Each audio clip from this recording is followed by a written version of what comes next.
महायुति में 3 पार्टियों बीजेपी, शिवसेना और एनसीपी के बीच सीटों का बंटवारा है, तो महाविकास अघाड़ी में 3 पार्टियों कांग्रेस, शिवसेना यूबीटी और एनसीपी शरद पवार गुट के बीच सीटों का बंटवारा होना है। लेकिन इस समय सीटों को लेकर रार महाविकास अघाड़ी में मची है।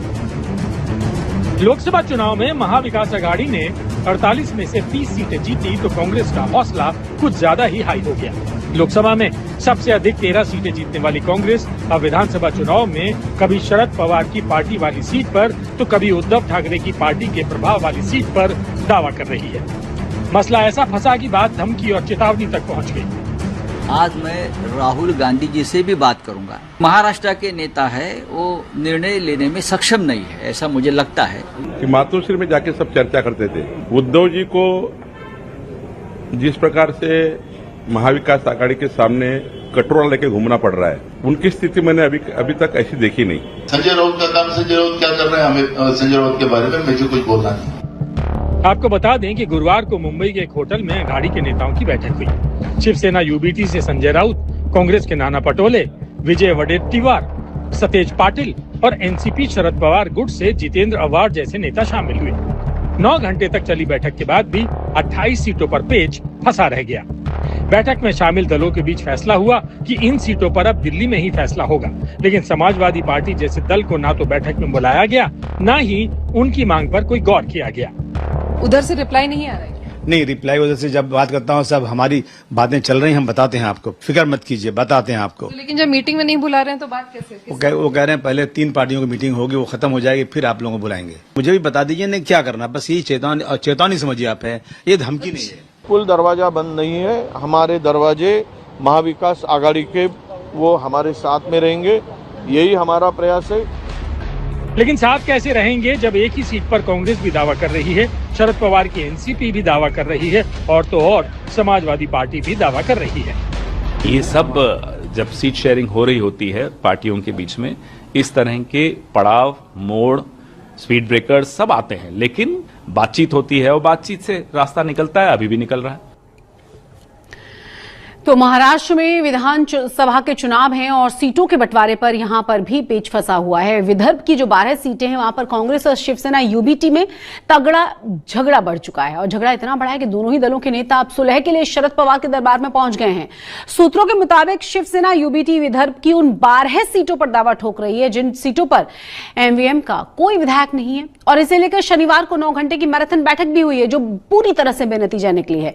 शिवसेना यूबीटी के नेता अनिल परब और आदित्य ठाकरे मुंबई वाईवी चौहान सेंटर में शरद पवार से मुलाकात करने के लिए पहुंचे और जब एनसीपी शरद पवार के अध्यक्ष जयंत पाटिल मातोश्री में पहुंचे थे उद्धव ठाकरे से मिलने के लिए, मतलब मुलाकातों का दौर महाराष्ट्र में महाविकास आघाड़ी के माध्यम से पूरे महाराष्ट्र के चुनाव मतदान क्षेत्र के बारे में अच्छी तरह से बातचीत चालू है और अगले 1-2 दिन में उसके ऊपर पूरी तरीके से रिजल्ट आ जाएगा।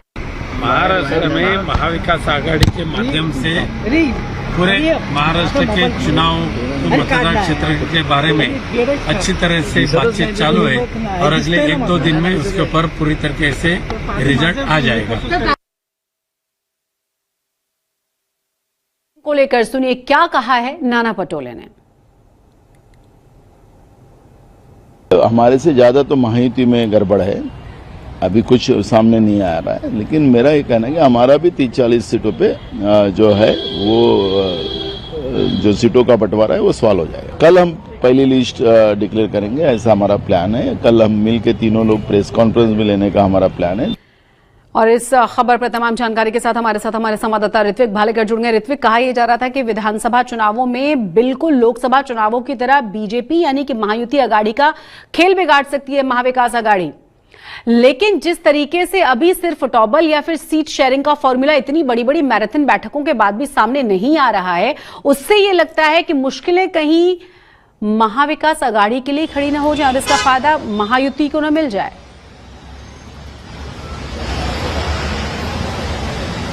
जी बिल्कुल, देखिए सीट बंटवारे को लेकर चर्चा की शुरुआत भले ही महाविकास आघाड़ी ने सबसे पहले की थी, महायुति थोड़ी सी उस पर लेट चल रही थी, लेकिन अब देख रहे हैं कि बीजेपी ने अपनी पहली 99 लोगों की लिस्ट तो घोषित भी कर दी है।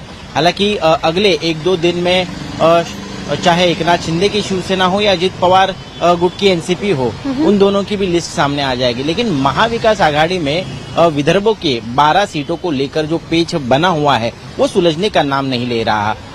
लगभग अब 24 घंटे से ज्यादा का समय गुजर चुका है। एक पूरी तरह से डेडलॉक बन गया है। अब तक चर्चा आगे बढ़ नहीं पाई है, क्योंकि कांग्रेस के भी सभी महाराष्ट्र के आला नेता दिल्ली के स्क्रीनिंग कमेटी की मीटिंग और इलेक्शन कमेटी की मीटिंग के लिए मौजूद है। तो यहाँ पर फिलहाल कोई कांग्रेस का नेता ना होने के कारण बात आगे नहीं बढ़ पा रही है।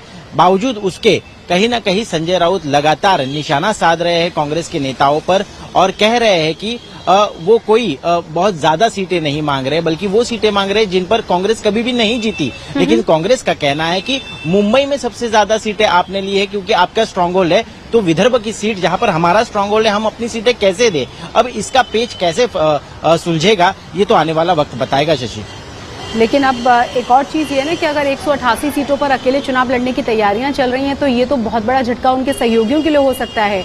और फिर उसके बाद किस तरह की तैयारियां होंगी, किंग मेकर बनेंगे, किंग खुद बनेंगे, मन में बहुत सारे कयास और बहुत सारे स्पेकुलेशंस जनता के मन में भी होंगे।